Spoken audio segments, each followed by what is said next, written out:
I'd like to spend a few minutes talking about roles and responsibilities during procurement and then pre-procurement planning, setting yourself up for what you hope to get, how that's done, and making sure that the RFP document has what's necessary in it for the contractor to be able to set up the correct quality management plan, quality standards, so that you can do your job in ensuring that they're complying with the contract requirements. That's a very important part of the process. Roles and responsibilities during procurement. This varies from state to state. Some states have an alternative contracting methods group or team, usually 5 to 6 individuals.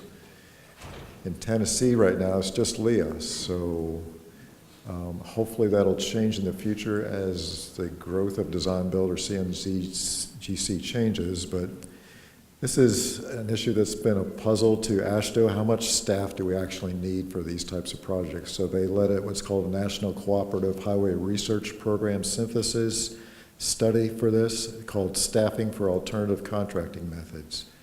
Still hasn't been published yet, but these are the 6 key areas that they believe that the research focuses on and are important to setting up a state DOT for success.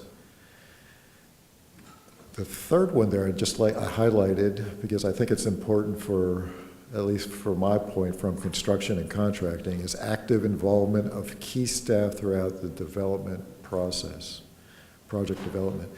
How many here are in construction? Just a show of hands. At the district level?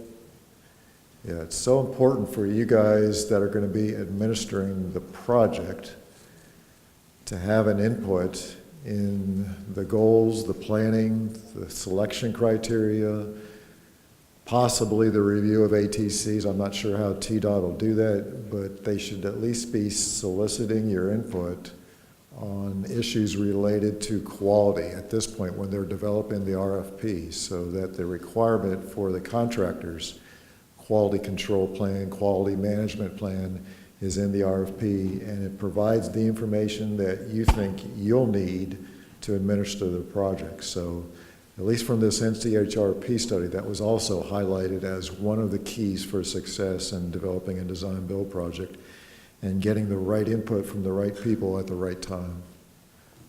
Hopefully that'll continue to evolve here in Tennessee as time goes on.